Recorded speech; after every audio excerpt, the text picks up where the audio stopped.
Hello, I'm Jashykins, and welcome to my review of the Continuum episode Wasting Time. Now, let me say first of all that I know this show is from Canada, as you'll know from my previous two reviews of the first two episodes of the show, but now it's on Sci-Fi, so us American audiences can view it legally, like I always have. So here's the third episode, Wasting Time, and I'm wasting time in this little intro. Woo! But anyways, this was a good episode.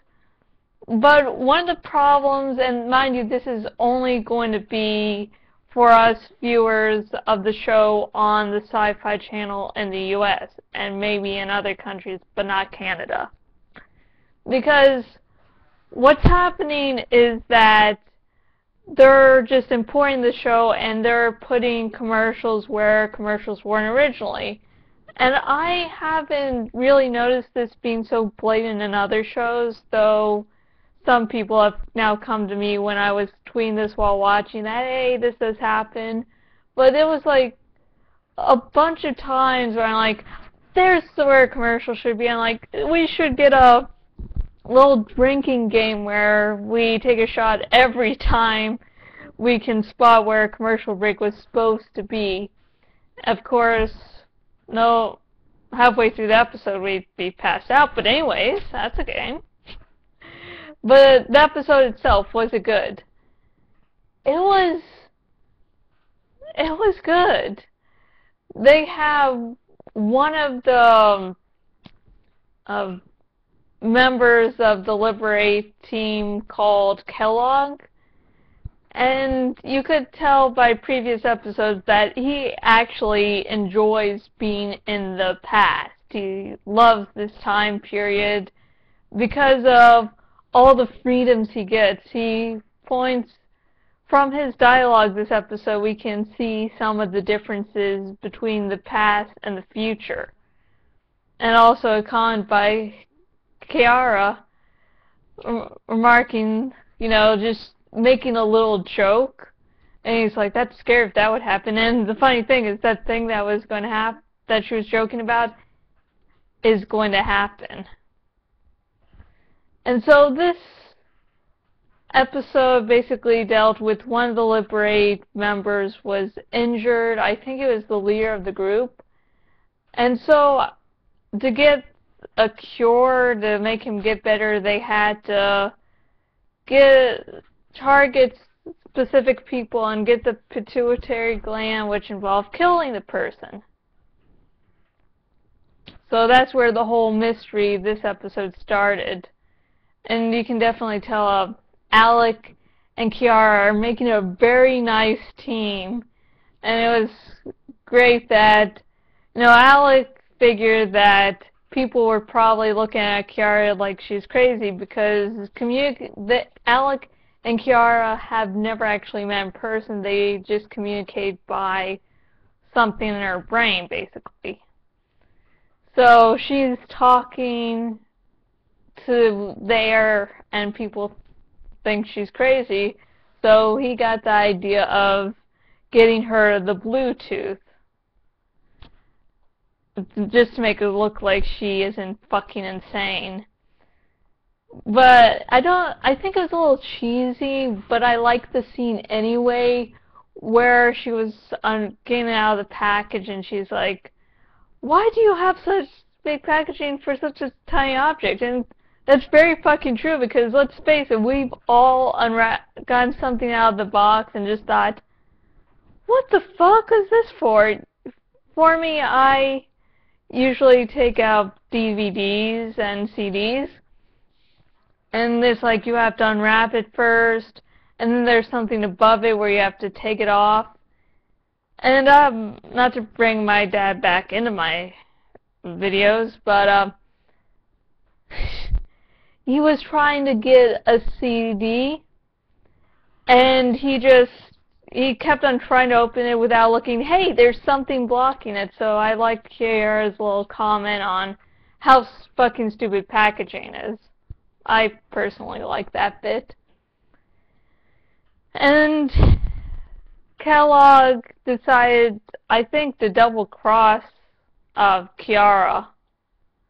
At least that's really what it seemed to be. It's like his little story's like all over the place. He likes me in the past, but he's with Liberate, and yeah.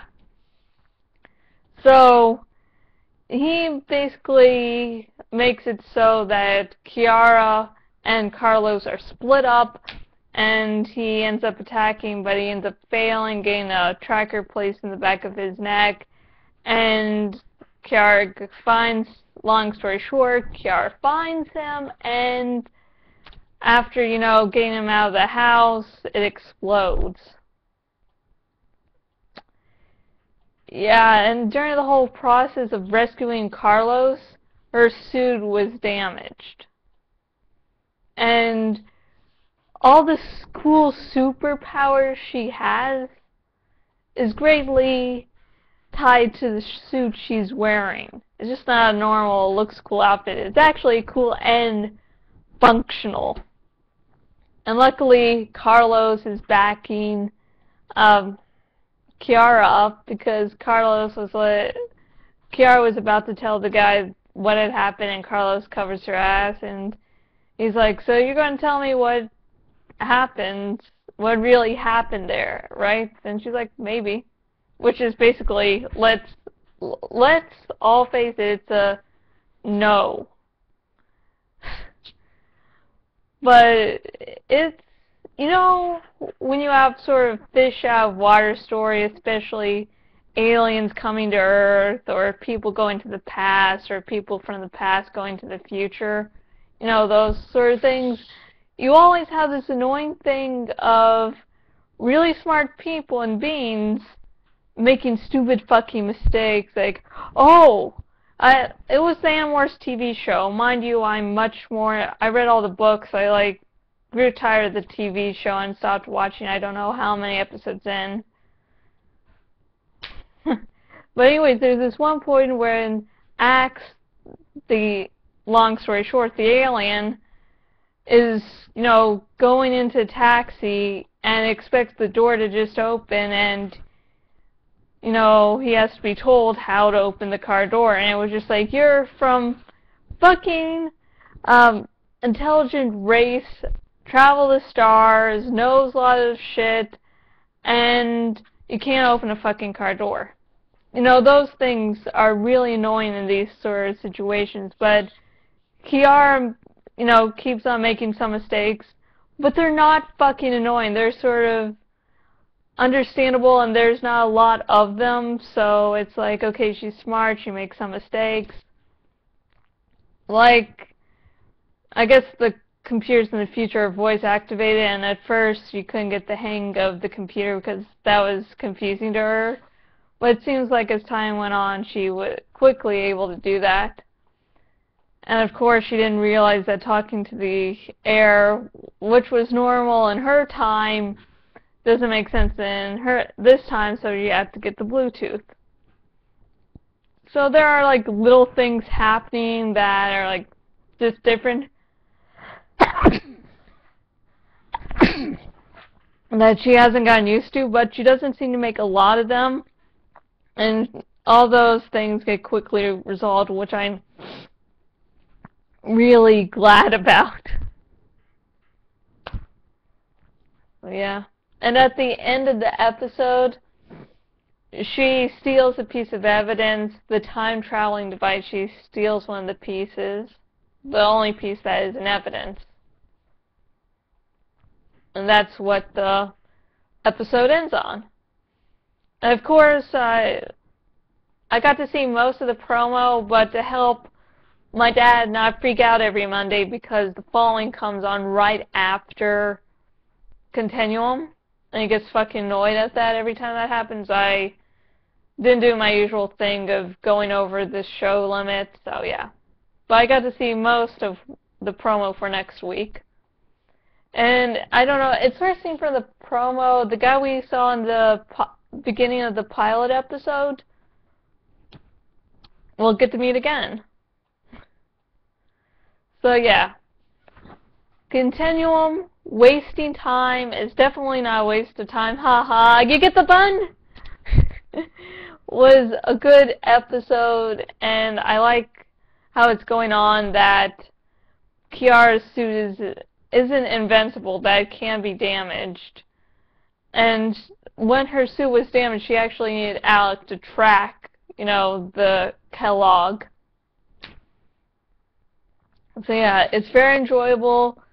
The fish out of water stuff isn't bad at all. Done very well. I love the time traveling.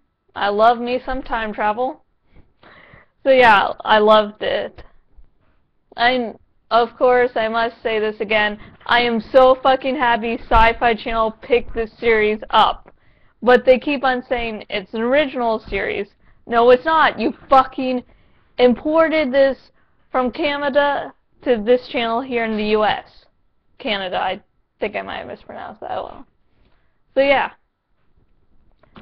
And I have been Jashykins, owner at jashykins.blogspot.com.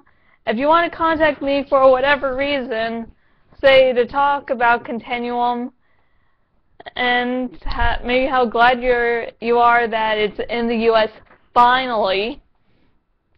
And you can contact me on Facebook at facebook.com/JashykinsFanpage or on Twitter at Jashykins. Also, on those two places, I make updates about what I'm doing, why something might be delayed, when I'm about to edit something, little things like that. And if you're watching this on the YouTube, subscribe, like, comment, whatever. Just enjoy this shit. And if you're viewing this on my blog, thank you just for watching, and comment below and share amongst your friends. And until next video, goodbye.